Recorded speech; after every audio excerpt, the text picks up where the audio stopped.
by the military-industrial complex.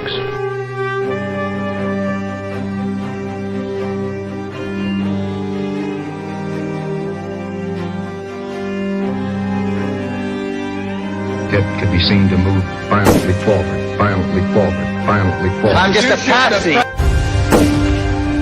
When they attack. I have a dream.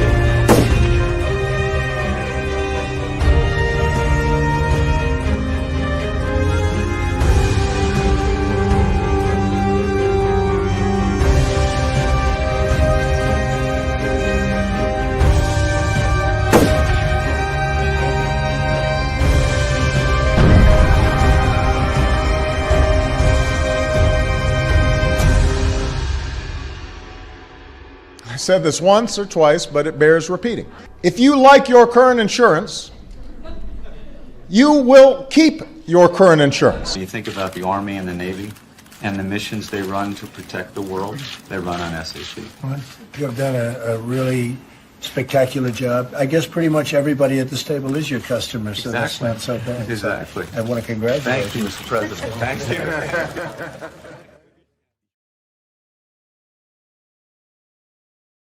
And I'm back, solo this time, but at least I'll be able to control the frame here. Anyway, this frame, at least this frame. Anyway, welcome back, everybody. Thanks for joining me today. I wanted to talk a little bit about the last article or two that I posted. As many of you know, what I do lately is that I'll write an article, and then a day or two later, I will put another version of the same article up using Google's Notebook LM that kind of fakes a little podcast like Clayton and Natalie, Only Robots. And it does a pretty good job. It's not perfect. My wife is very disturbed by the fact that the robots refer to themselves as if they are real people. And there was no reason that Google needed to include that bit of theater in the way that they implement Notebook LM. But that said, I find that it's a very it's a very powerful way of taking some of the things that I talk about that are complicated and making them simpler to use. And to that end, somebody reached out to me on Substack. Somebody reached out to me on LinkedIn, and they recommended a piece of technology that is a company that they represent that's called Symvol. And I thought that it would be a good way to kick off the show today to show you kind of how I took my article. I took a PDF of my article.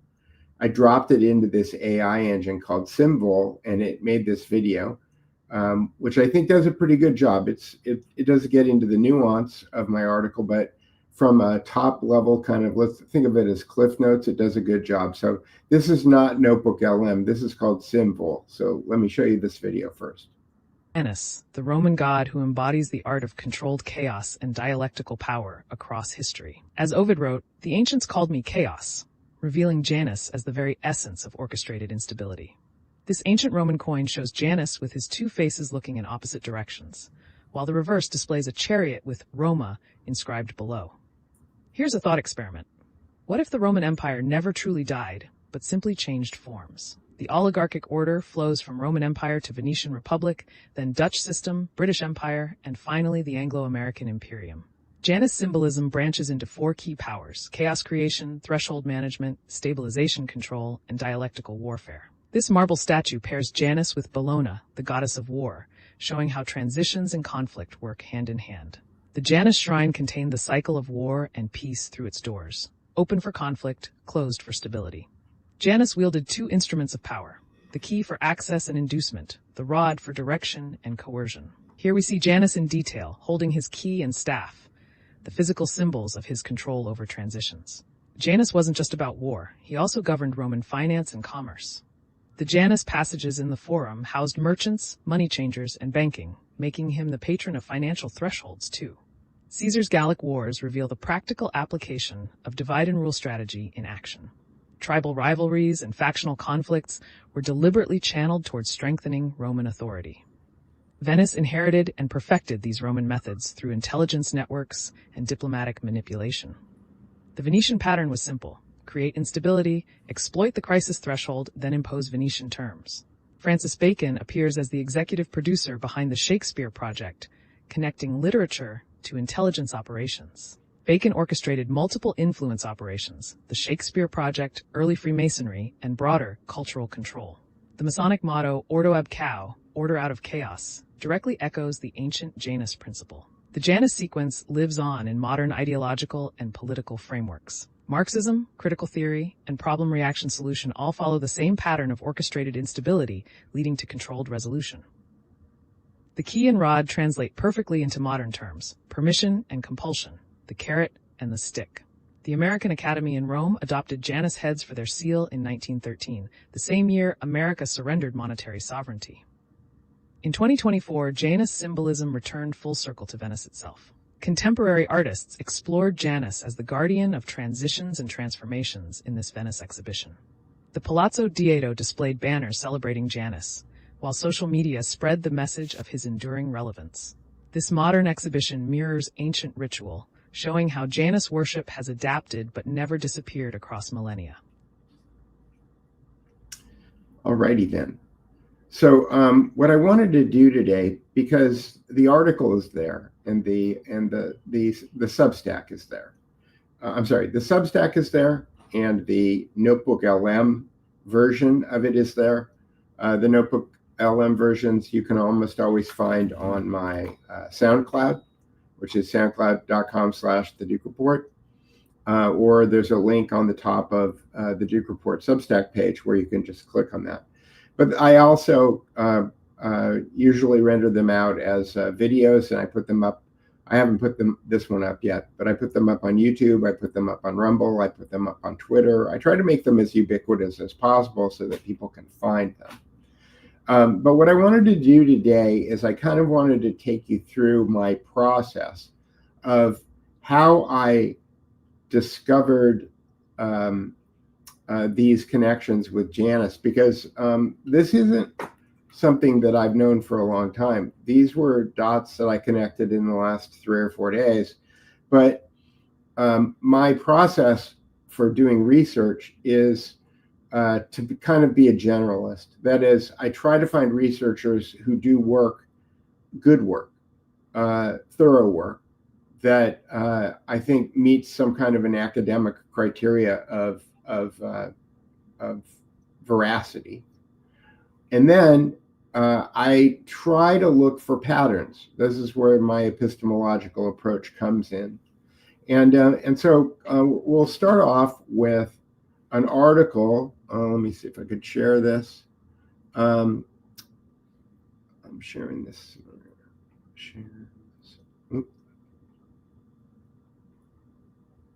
Share screen. There we go.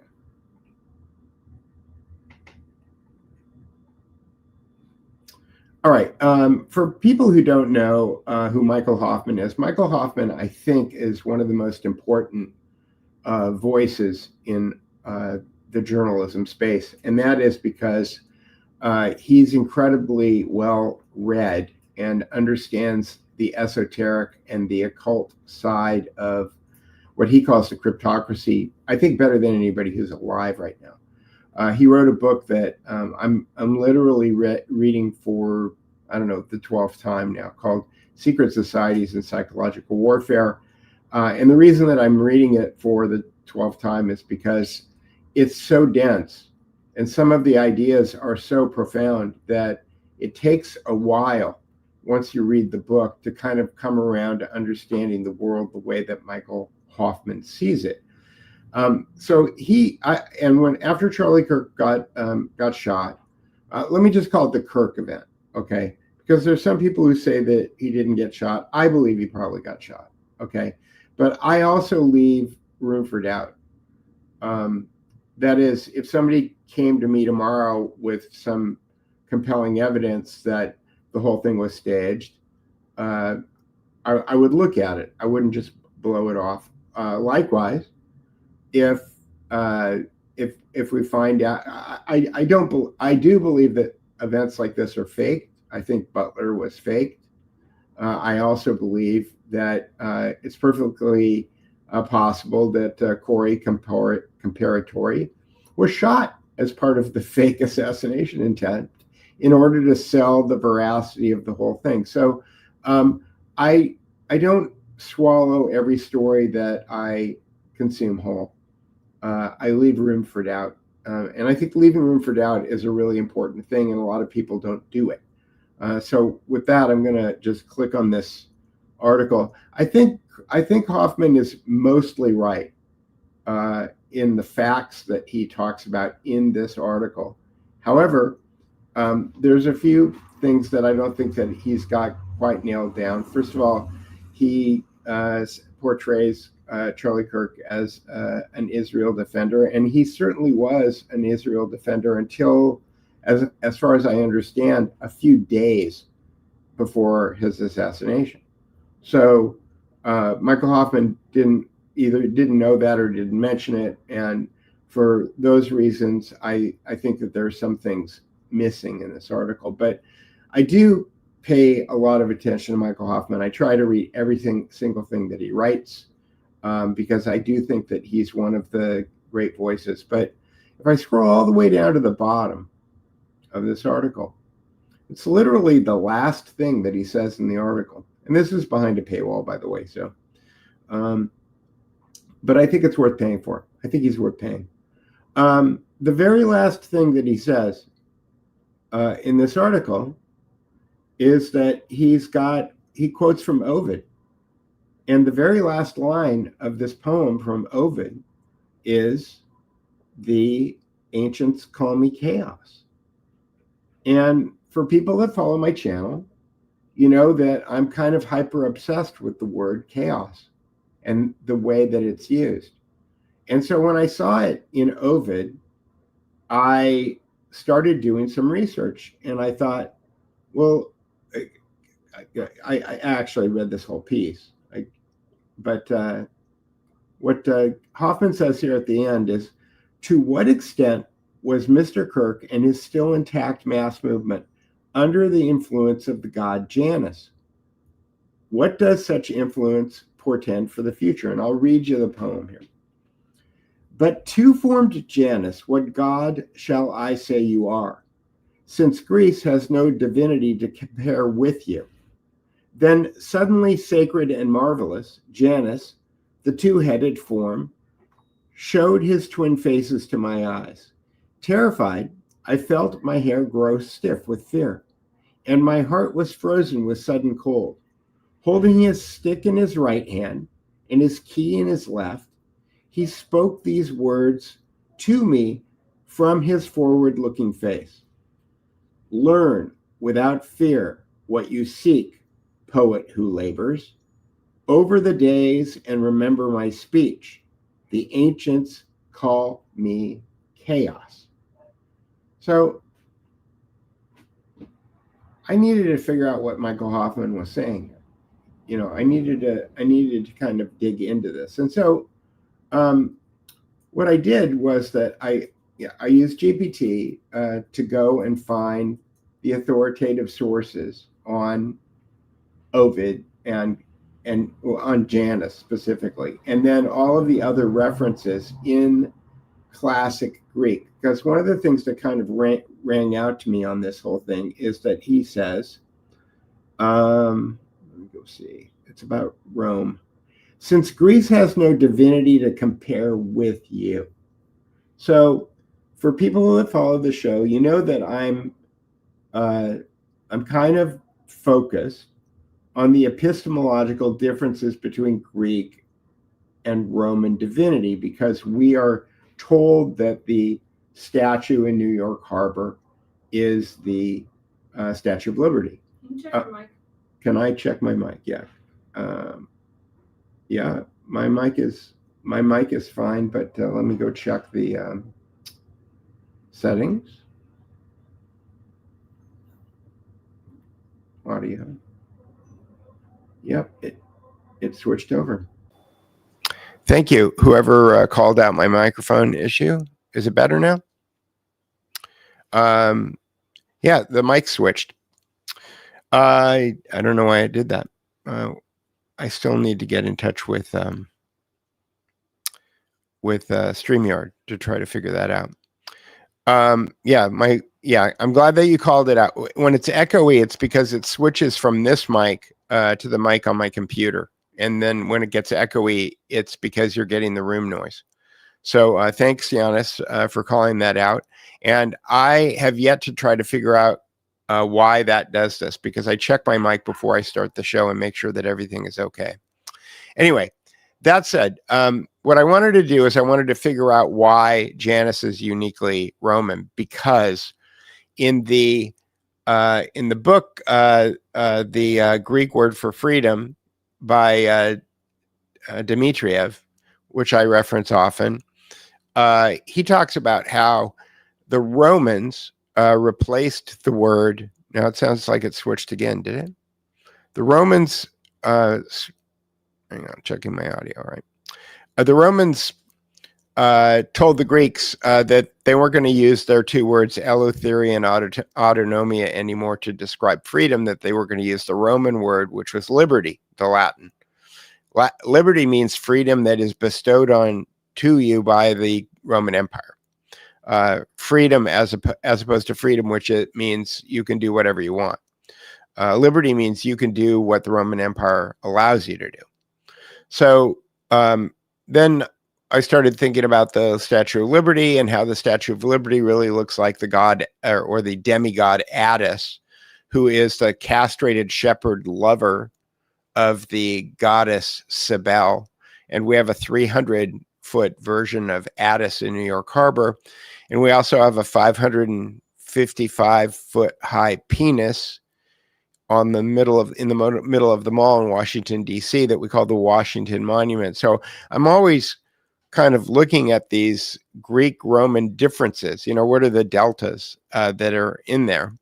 And I was quite astounded quickly. Let me go to my article here.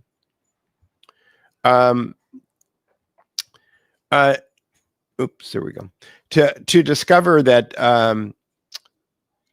there's a lot of continuity. And when I started to really kind of dig into Janus, what I realized is that Janus, this is my jaded, one-sided, biased, informed opinion based on my research, he's the patron saint of dialectical warfare.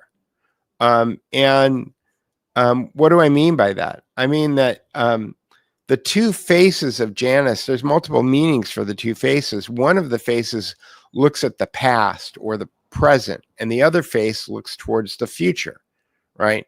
And so, and he maintains a gate at the temple of Janus. There's a gate, and it's written in several places, and I document all of these things in this article, that when the gate is open, it means that there's war.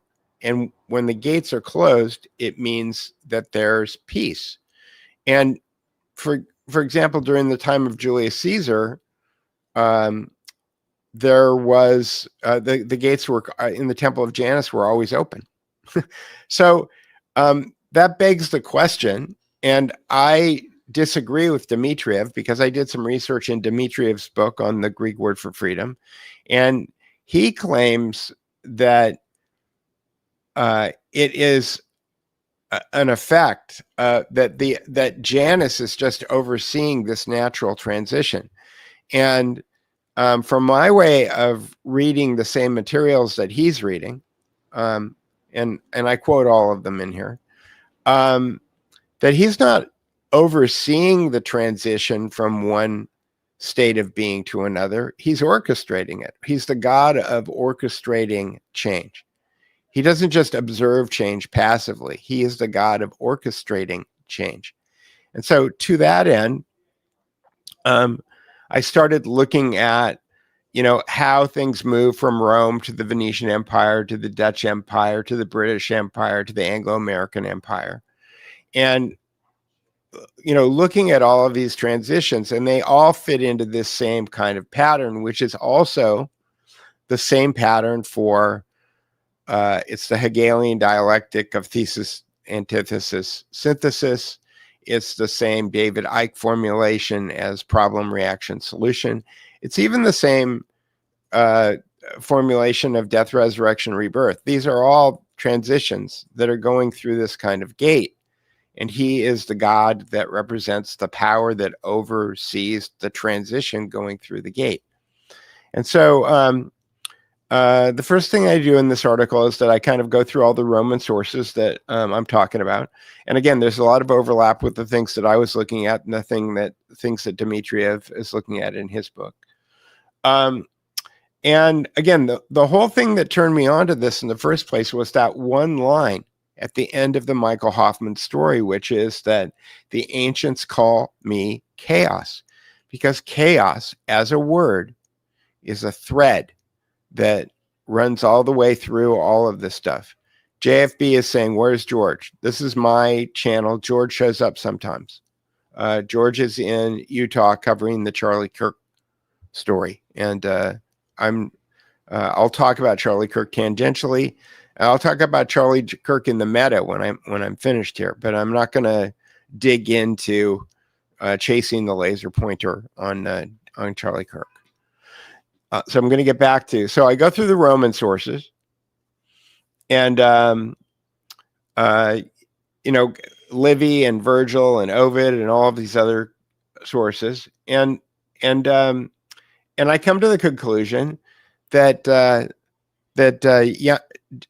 Janus is actually like the patron god. But not only that, here's another big overlap with things that are happening today.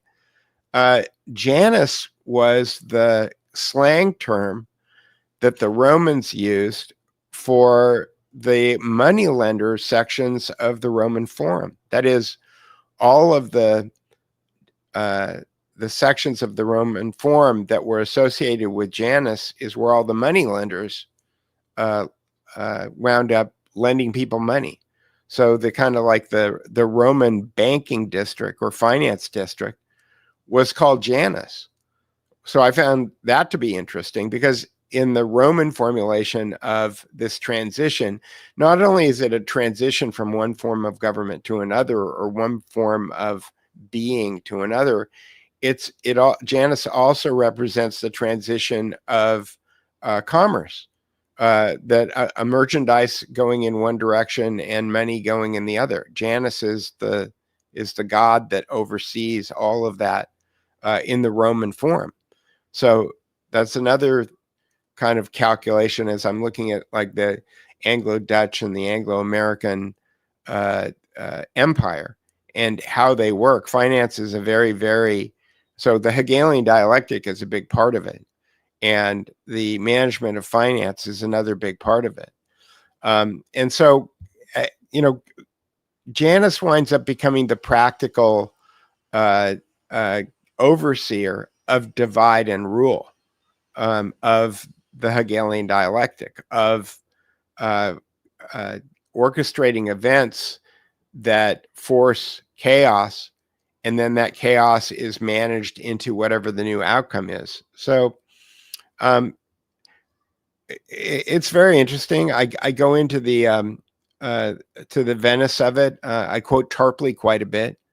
And then I get into William Shakespeare and Francis Bacon, because there's another person that I can recommend who I follow, and I'm a paid subscriber on their Substack also, and that is I'm spacing on his name. It'll come to me in a second. Robert Frederick.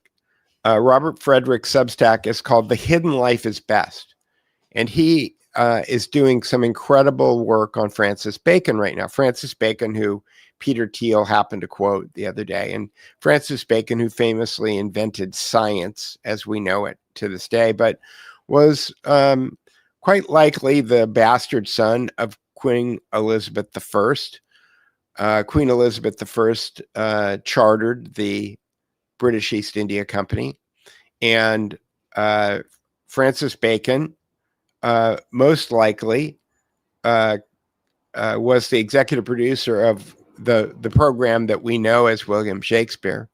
And again, if you follow Robert Frederick's work, and I highly suggest that you do, you'll find out quickly that Francis Bacon was running the Shakespeare program. Francis Bacon was probably one of the founders of British Freemasonry and Rosicrucianism. And like I said, he produced Shakespeare. So, and he was a founder of the Royal Society, which is the oldest scientific organization on the planet.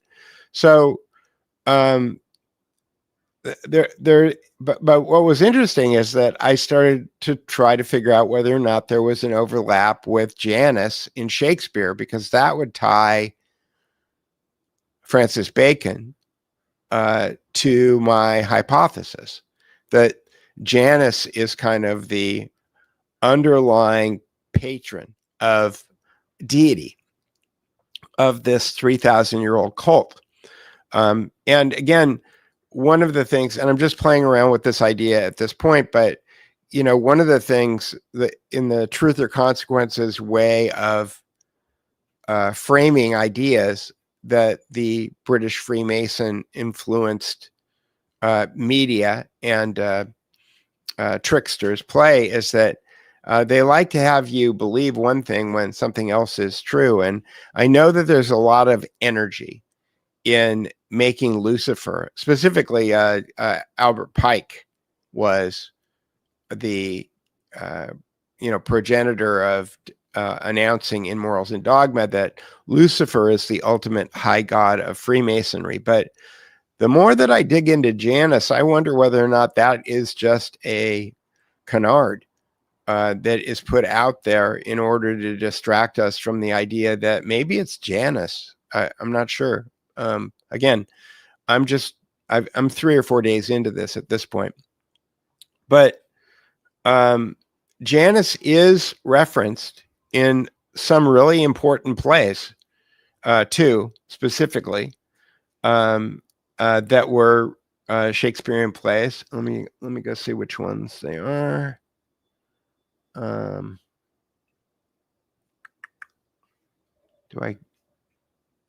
Did I not quote the plays in the article?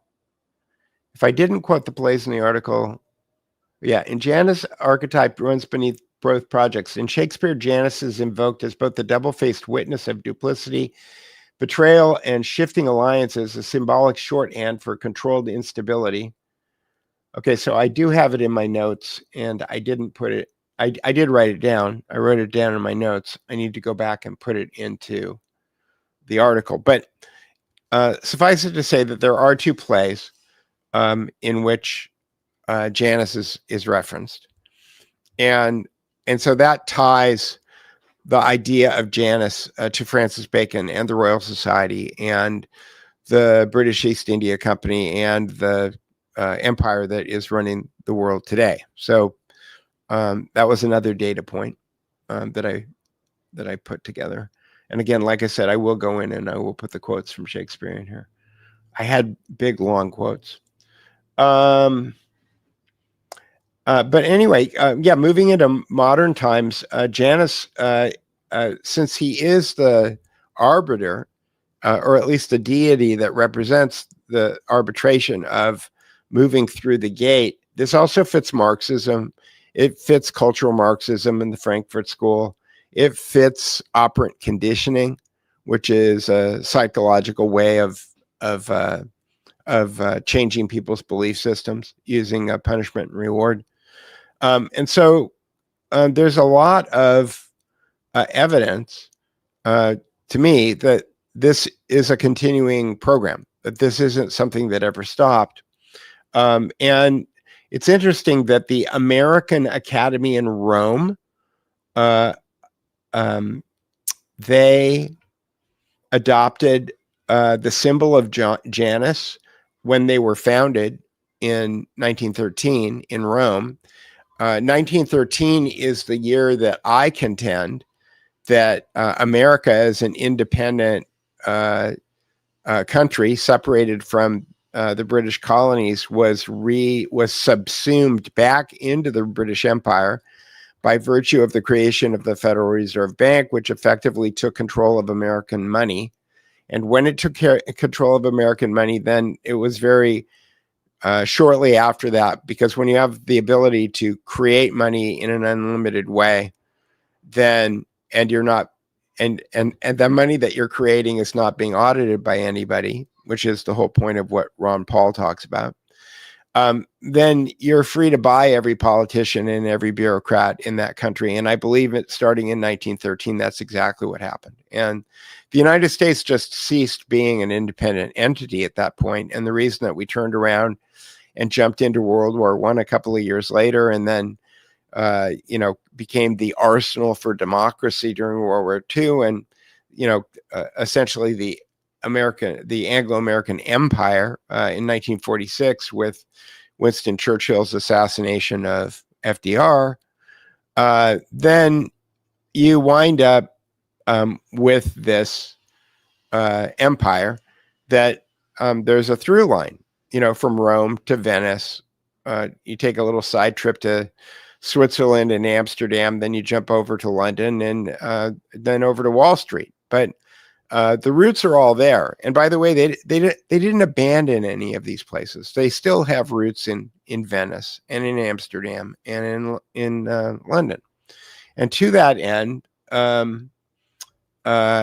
just last year, Nicholas Berggrun's Institute, his gallery that he owns, that's in a palazzo, which means palace in Italy, the Palazzo Dido, which is that the Palazzo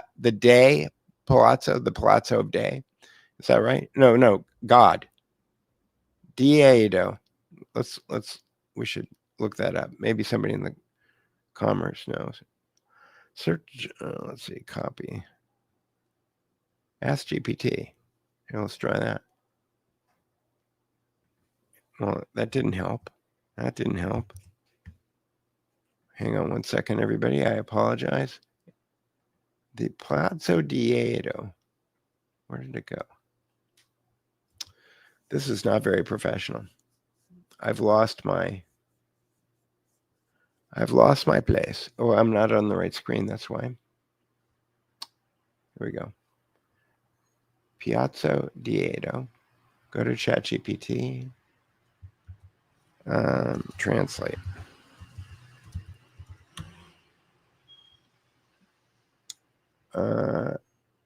Dido is a Venetian patrician name, so it's the name Dido Place. All right, so it's like Melrose Place. All right.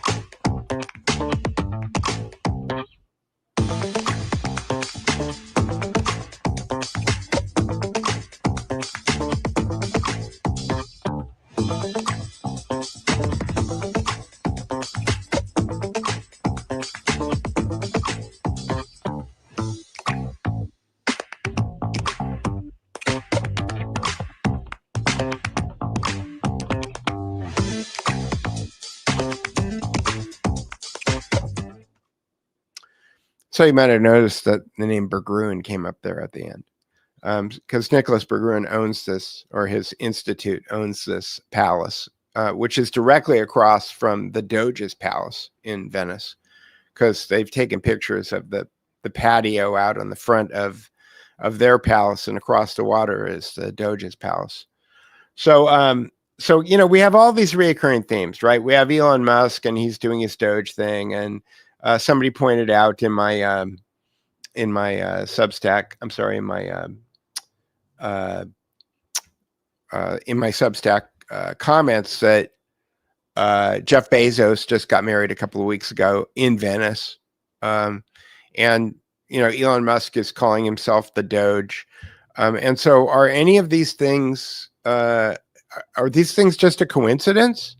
I don't think they are. I don't think that any of these things are a coincidence. And I just wanted to kind of like show you guys the way that I've been trying to connect all of these strings, because there need to be more people than me who are figuring this stuff out. And I am, I'm not figure this. I'm not pretending that that I'm doing this on my own. Robert Frederick has done all the heavy lifting on Francis Bacon, and I also mentioned, that Michael Hoffman. Michael Hoffman has done all the heavy lifting on what he calls twilight language and all of this kind of occult ritual. Michael Hoffman turned me on to the idea of the truth or consequences mindset. I've written a Substack about it, but I'll bring it up. But the idea of truth or consequences is that, just archive. I'm looking for Anubis and the blonde driving to Las Vegas. There it is. Rituals in Plain Sight. I highly recommend this article, Rituals in Plain Sight, because what I did is I took 4 pages of Michael Hoffman's book, Secret Societies and Psychological Warfare, where he talks about this concept of truth or consequences. And the idea of truth or consequences is that the cryptocracy that runs the world, that's his frame of it. I call it the Crown Empire. And other people call it the deep state, and Sundance at Conservative Treehouse calls it the fourth branch of government. I mean, one of the problems that I think that we have epistemologically is that a bunch of people call the same idea. Shiva calls it the swarm. We have a bunch of people who are calling it different things, and it's all the same thing. Catherine Austin Fitts calls it Mr. Global. Her and Dark Journalist and Joseph Farrell, they call it Mr. Global. I don't think it is Mr. Global. I think that it is I'm going to go with the John Coleman formulation. I think that there probably is a committee of 300. I don't know if it's exactly 300. I don't know that they all get together at the same time. I've written about how I think they're organized in an article that I wrote called The Star Within the Circle. But the idea of truth or consequences is this. If we can shoot John F. Kennedy in the middle of the street, and 60 years later on Wikipedia, it still says that Lee Harvey Oswald was the lone gunman, then we can go ahead and shoot Robert F. Kennedy, and we could shoot Martin Luther King, and we can kill Kurt Cobain and Prince, and we can shoot Charlie Kirk in the middle of the street, or in the middle of a speech, a debate, and we can get away with it. And we're in the reaction phase of Charlie Kirk right now, which is that, George is running around Utah doing what George does. And I'm glad that George does what George does. Okay. But I'm not sure that at the end of the day, even if George finds out exactly what happened, that it will wind up making much difference to people who are in control. I'm not sure that it will disintermediate those people. And so, what I used to describe George and my relationship is that, George was the tip of the arrow and I was the back of the arrow. But then I kind of moved to the bow, and then I kind of moved to the archer, and then I moved to the commander of the archer, and then I moved to the general who is in charge of the commander of the archer. And now I'm kind of moving back to home base, to try to figure out, who winds up being in control of all of these things. And then what are the mechanisms that they use for being able to get away with this stuff? So it's not that I'm not interested in what George is doing. It's just that I'm trying to solve the same problem by continuing to go meta, by continuing to go a level higher and a level higher and a level higher, because I think that's how you get to the head of the snake. So with that, I'm going to throw it out to you. I've been talking for 41 minutes now. Does anybody out there have any questions? Maybe there's some comments that somebody named Jason. What did Jason say? Venice was the terminus for Amber Road. control of trade route choke points and lending pawn. Yeah, they were, until the Battle of Agnadello in the War of the League of Cambrai, when they had their asses handed to them. And then they wound up having to go to their treasury and then buy a bunch of people off, including the Pope. And at that point, they figured out that their geographical location was not tenable. And they moved a lot of their wealth into Switzerland while they were preparing Amsterdam as a kind of beachhead for taking over Great Britain or taking over England. So it took them a couple of hundred years to do that. But I think we're talking about the same families. I think we're talking about the same corporations. I think that we're talking about the same stockholders, you know. So I don't see any questions. Let me see what one of the other things that I thought I would do is I'll go through my comments. So let me go through my comments. So this has been a very popular comment that Insane. No, not at all. There's a logic and this is a very popular comment that I posted 2 days ago. I noticed one of the things that I noticed with the Charlie Kirk thing is the number of different narratives that are being repeated on different channels, and they kind of fall into categories. And so I posted this comment, which is, in times of crisis and upheaval, it is more beneficial to pay attention to the number and the category of the things being pushed at you and what their messages are than the veracity of any of those messages. So there's going to be messages that are going to be pushed at you that you're going to agree with or that you're going to think sound valid. There's going to be messages that are going to be pushed at you that are going to sound invalid. And what my advice is not to devote your attention or lack of attention to these comments based on whether or not you believe them or not, but to chunk up, to go meta, and to say, okay, here's a bunch of people who say that Charlie Kirk was killed because Israel, right? There's a bunch of people who are saying Charlie Kirk was killed because Israel. In my formulation, if you understand that Peter Duke believes that the British Empire never went away, they took over control of the United States of America, they are responsible for the killing of Abraham Lincoln and John F. Kennedy and FDR, then it makes perfect sense that anybody out there, and again, I'm not putting words in their mouth. Milo Yiannopoulos is pointing at Israel. Candace Owens is pointing at Israel. Okay, there's a bunch of people out there who are pointing at Israel. Max Blumenthal.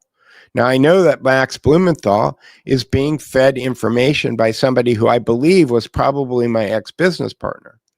So when I see that Max Blumenthal is saying someone close to Charlie Kirk says that he was very afraid of Israel 2 days before he died, I just think, okay, well, I know that my ex-business partner is associated with American intelligence. So I think, well, that's somebody in the American intelligence establishment is trying to blame Charlie Kirk's murder on Israel. So why would they want to do that, right?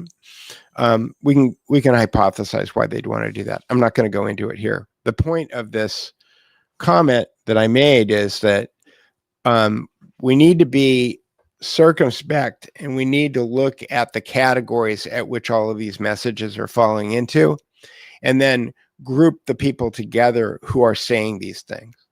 Because in my formulation, people who are claiming that Charlie Kirk was killed by Israel are somehow, whether or not they're assets or handlers, it doesn't really matter.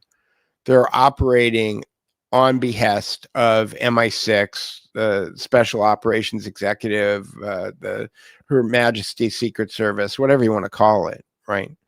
And that, this is where I differentiate from Sundance at the conservative treehouse. He calls it the fourth branch of government. I call it MI6. Like, and I've written that in the last couple of days that I think that, the tell on the James Bond movies, using my second leading indicator of epistemological warfare, is that the purpose of the James Bond movies is to sell us on the idea that the English, and specifically English intelligence and counterintelligence, are our greatest allies and friends, when nothing nothing farther from the truth could be true. All right, I do have some questions here. Let me see, and then I'll go back to my notes here. Ties to Khazars and Ashkenazi. I think this is a trope. I think that there are ties to Khazars and Ashkenazi, and I think that British intelligence has done an incredibly fantastic job of, in my formulation, the Council of 300 has a Praetorian Guard of finance people, and that the Praetorian Guards were the guards of the Romans. Now, I've seen it written, and if somebody out there who's watching this wants to help me track this down, I've seen it written that the Praetorian Guards painted their shields red. Okay, why would that be important? Because Rothschild means red shield. So imagine that you've got a bunch of Roman oligarchs, some of them are Jews, okay, and that they have determined that because of the amount of anti-Semitism that has historically been propagated throughout the ages, that the final fallback position is to surround yourself with what I call a wall of Jews. Okay, and I think at one point I had a picture of this, and I'll see if I can find it. Oh, I think I know where it is. Anyway, they've surrounded themselves with a wall of Jews. So are the stories about the Khazars true? Maybe. Are the stories of the Rothschilds taking control of the British Empire correct? Going through what's his name? The guy who, the English Revolution.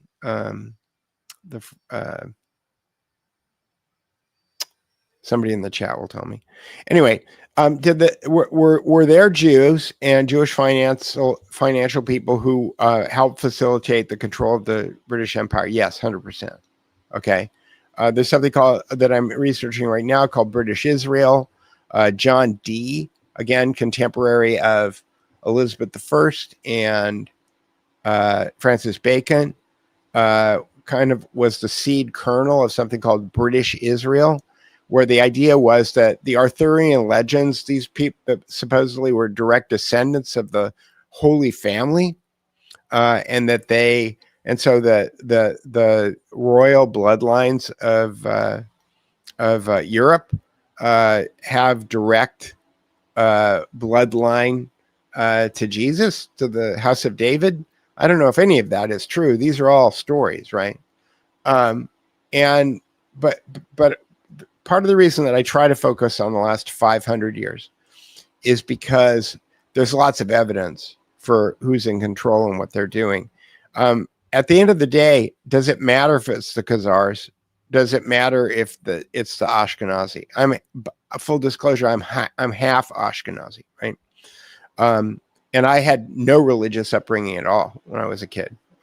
My mother was Catholic. My father was not a Jew, meaning that he was raised in a time when it was so dangerous to be Jewish that his mother didn't thought that giving him any kind of religious upbringing would be dangerous.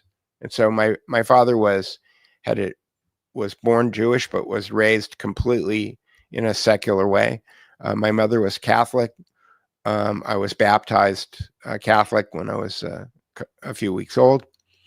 But I don't think it matters at this point. I mean, I think that you can do a really good job of figuring out who's been in control of the last 500 years, and that'll give you enough information to kind of make decisions. But the problem is that the conceit that it's the Jews, or it's the Ashkenazis, or it's the them.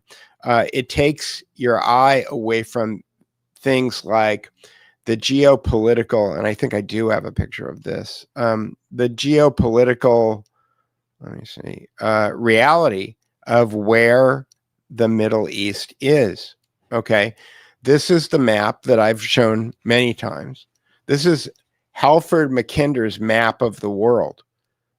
This is not the National Geographic map that hangs in all the classrooms of all of the classes in the modern world. Okay. And again, people are asking me questions about Jesus. I don't know what this is about. So this is the great, in the middle here is what Mackinder called the great island of the world. And there was an article about this on Foreign Affairs a couple of days ago, which I was mocking. Nick Fuentes was quoting Foreign Affairs chapter and verse to criticize Donald Trump the other week, which I thought was curious. But this is the map that they use. And the reason that this map winds up becoming important is because it shows this landmass in the middle, which Mackinder referred to as the great island of the world. And it's Eurasia, including Southeast Asia and India and China and Russia and Europe and the Middle East and Africa. And what Mackinder wrote about, what Foreign Affairs wrote about a week ago, and I tweeted about it, so you can go look in my Twitter, okay, is that the Crown Empire, the cryptocracy, the deep state, whatever you want to call them, it doesn't matter. Their engine of power runs on commerce running over water. That's where all their money is made. That's how they maintain control over the planet. It is called a thalassocracy. I've written 2 or 3 articles about thalassocracy. Go to the dukereport.substack.com and type in thalassocracy and you'll find the articles. I didn't know this word a year and a half ago. I heard this word from my friend Matthew Crawford, who was talking about it one day, and I thought, thalassocracy, what is that? Oh, it's a economic control system that's based on moving things over the water. Well, why is that important? Because a thalassocracy needs to maintain disorder in the land-based areas. So Mackinder called this area that's outlined here the heartland. What is the heartland? The heartland is Russia. Why did he think that Russia is important? Russia is important because it's bounded on the north by the North Pole. It's bounded on the east by the Pacific Ocean. It's bounded on the south by deserts and mountains, the Himalayas and all kinds of, mountain ranges. And then the only place that is really kind of a plain, what they call the steppe, is the border with Europe. And what's there? Ukraine is there. So when you look at this map, and what Mackinder said about Russia, and the reason that the English, who run the thalassocracy, believe that Russia is the most dangerous country on the planet, is what Mackinder said, is that they've got enough people and natural resources, and they are naturally defended, that it's impossible for the thalassocracy, which is the sea-born empire, to actually completely destroy Russia. And so all of the strategies of the British Empire for the last 200 years have been about, and you can look at the Crimean War, you can look at the Franco-Prussian War, you can look at World War I and World War II and a dozen other wars. Okay. And they are all about destabilizing this area around the heartland that he calls the inner crescent. And you can't really see the words here on this particular version of it. Maybe there's a way for me to make it bigger. Let me see. Yeah, there we go. It's a little bigger. So you've got the inner crescent, you've got the outer crescent. We live on the outer crescent here in the United States.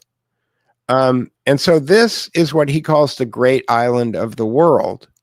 And what is of paramount importance in this geopolitical strategy is that oh yeah, and then I'll segue to this. The United States of America has different commands, and you would think that the command in the United States of America that's called the Central Command would be in Kansas City or St. Louis or someplace in the middle of the continental United States, but it's not. It is in Central Command, is in the middle of the great island of the world. And what's there? In the middle here, in the very center of this map, is the Suez Peninsula and Saudi Arabia and the Suez Canal. And right next to that is Israel. And this piece of real estate is really important because if the African continent and the Eurasian continent were ever connected via that land bridge, then it winds up becoming impossible for the thalassocracy to maintain control over the planet, economic control of the planet, because this 250-year-old technology called railroad could connect Cape Town in the south of Africa to Kamchatka, or to Vladivostok, on the Pacific coast of Russia.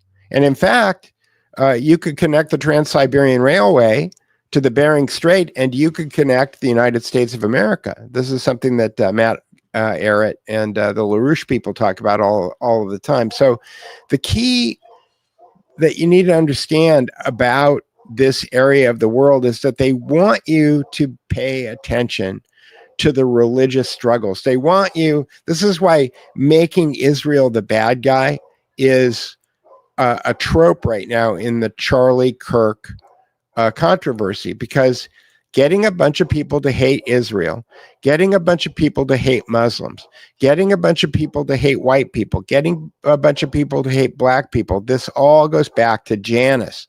This is all this divide and conquer, divide and rule idea. And on the back of the patch of the United States CENTCOM is an area, and you can find this on DukeReportBooks.com. You can find Mackinder's, you can find two of Mackinder's books. You can find The Geographic Pivot of History, which was a speech that he made in 1904, where he talks about this. And then there's another thing that he wrote for Foreign Affairs. Just type in Mackinder. You'll find a bunch of things on Mackinder on DukeReportBooks.com. But this area that is on the back of the patch of the United States CENTCOM is an area that Mackinder delineates in that 1904 speech that he calls the area of five seas, the land of five seas. And it is the Mediterranean and the Gulf and the Black Sea and a couple of other ones, the Red Sea and the Aegean. I can't remember what the five seas are. Anyway, he said that this piece of real estate is the most important real estate in the world if what you're trying to do is to create as much chaos as possible. And so what I believe is going on with Khazars and Ashkenazi and all of this stuff is that it is an epistemological frame that allows people to continue to stay in a dialectic frame where there's a good guy and a bad guy in the story, when the outcome that is desired is just chaos, right? And again, this brings us back to Janus, and Janus claims that he is chaos, right? So if you take a look at the places where there's red arrows on this map, this is where, I didn't figure this out by myself. There's a guy named John Keegan, who's the only non-military guy who ever taught at Sandhurst, which is the west point of Great Britain. He said that if you don't want to be in a war, don't be in this area. He said, if you draw a line from Rome to Constantinople and then draw a circle around it by about a couple of thousand miles, that's where like 99% of the people have been killed in wars in the last 200 years. Stay out of that area. That was his advice. Okay. So Israel as a country is a construct of the British Empire. And its purpose in the British Empire is to create chaos. That's what it's there for. And so all of the epistemological stories, how we know what we know, again, if you go back, I started my journey, the only book that I published so far is Stealth Power and the Illusion of Democracy, where I actually took the protocols of the Elders of Zion, which is propaganda. However, I took all of the parts out of it that were anti-Semitic and then refactored it through AI in order to be able to get a sense of what was trying to be conveyed in that book.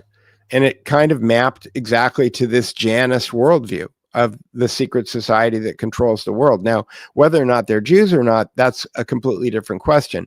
Whether or not these are the methods that they use in order for controlling all of us, that's a completely different question. And that's the problem with whenever you, again, epistemological lesson, okay, when someone is accused of plagiarism, it simply means they stole the idea. It doesn't mean that the idea is wrong.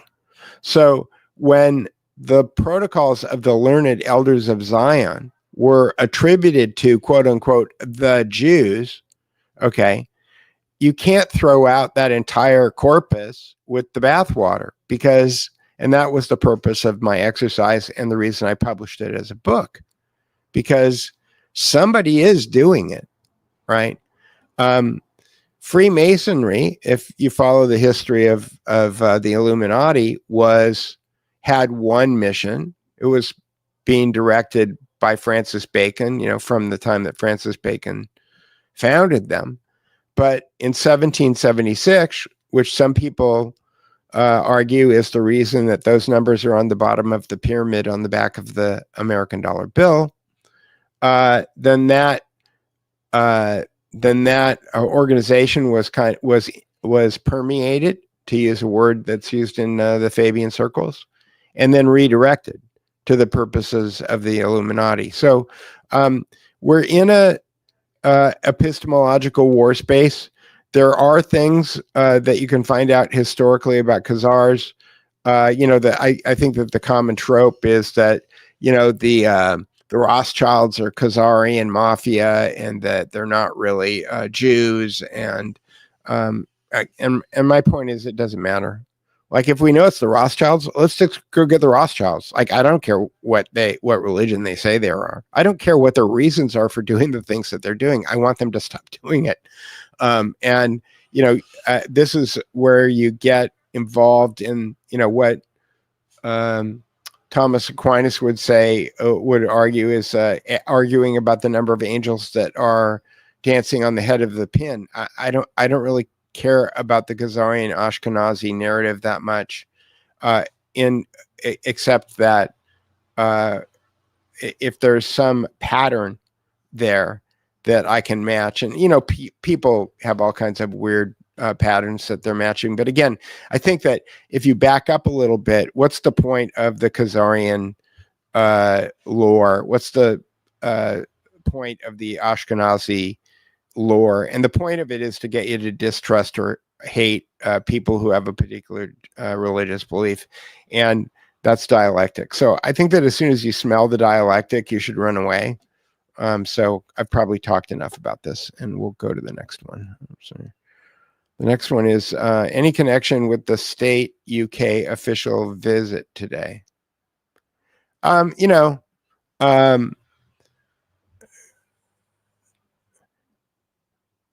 don't know. I didn't even know that there was a state UK official visit today, but my guess is yes, because I think that when an official from another country, like a prime minister or somebody like that, shows up, half the people on the plane with them are counterintelligence assets, or they're doing espionage.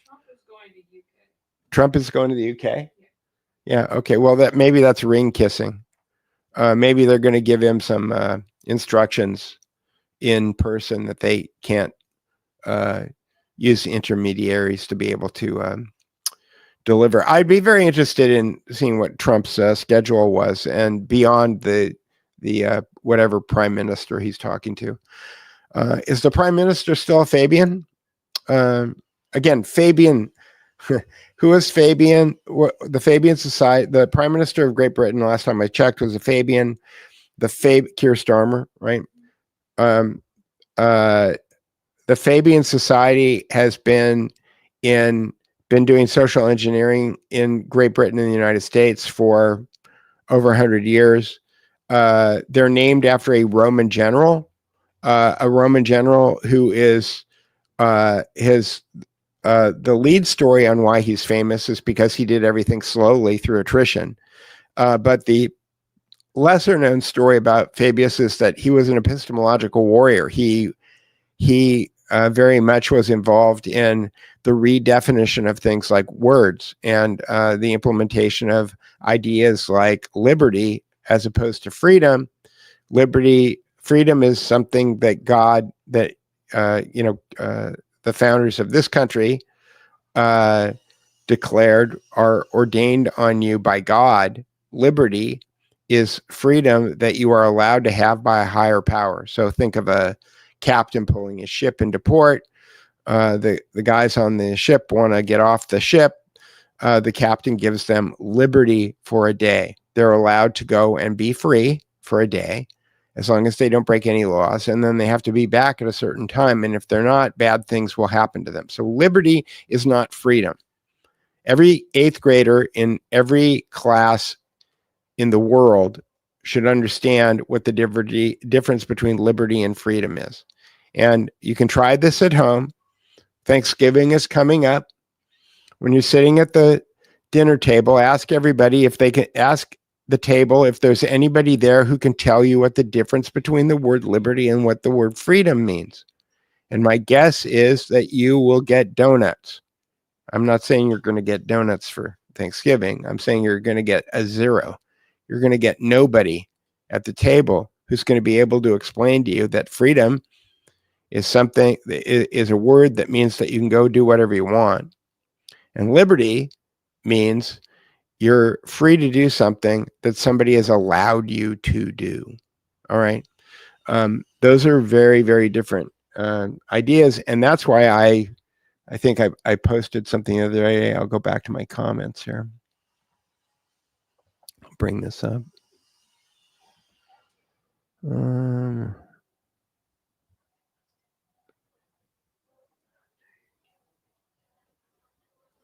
And once again, I'm just scrolling through this stuff here. See y'all. Maybe I'll just share it with you so you can not be bored. Share this tab instead. Here we go. I'm just going through my comments.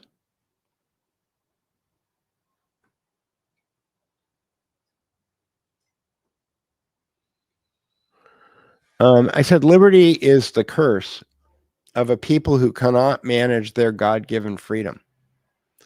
And what I mean by that is that if we understood what the word freedom meant, and how and how it impacts our ability to interact with our family and our friends and our neighbors and our community, and then understand what the word liberty means, which is that it is freedom that somebody is allowing you to have, then that normally that begs the question of who is in charge of my freedom? Who is the person that is determining my liberty? And I should probably take this comment down here. So that's what I mean by liberty is the curse of a people who cannot manage their God-given freedom. If we're not taught what the difference between liberty and freedom is, okay, then we're not ever going to be able to kind of navigate these things. And that's why I think that the key to our getting out of this stuff, somebody was criticizing me about Shiva the other day because they said that, we have to act, words are cheap, and that we actually have to do something. And I believe that that's true. But I think that the thing that we have to do is that we have to get out there and start asking questions of our friends and family who don't know things like the difference between the word liberty and freedom. Because unless we're going out and engaging with people in interrogative conversations, meaning unless we're willing to ask questions of people that we disagree with, which is exactly what Charlie Kirk was doing, by the way. And if you think about it, hang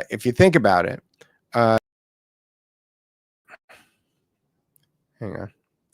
If you think about it, Charlie, if you think about it on an epistemological and a linguistic level, okay, theology notwithstanding, Jesus was having interrogative conversations with people that was reframing their beliefs.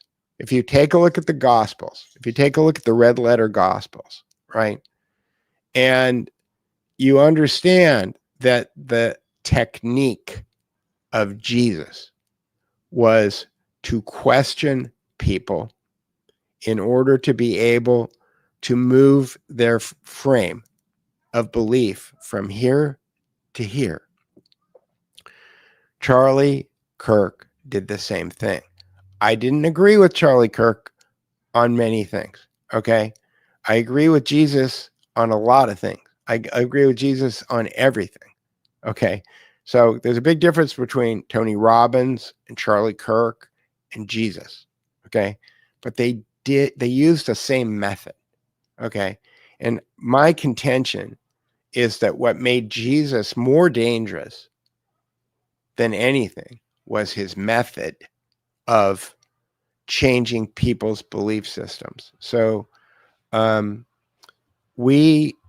action that we need to take in the world is to learn how to build rapport, which is to gain the trust of our enemies and our neighbors, which are the two constituent groups that Jesus recommended that people engage with, and then learn the interrogative methods that allow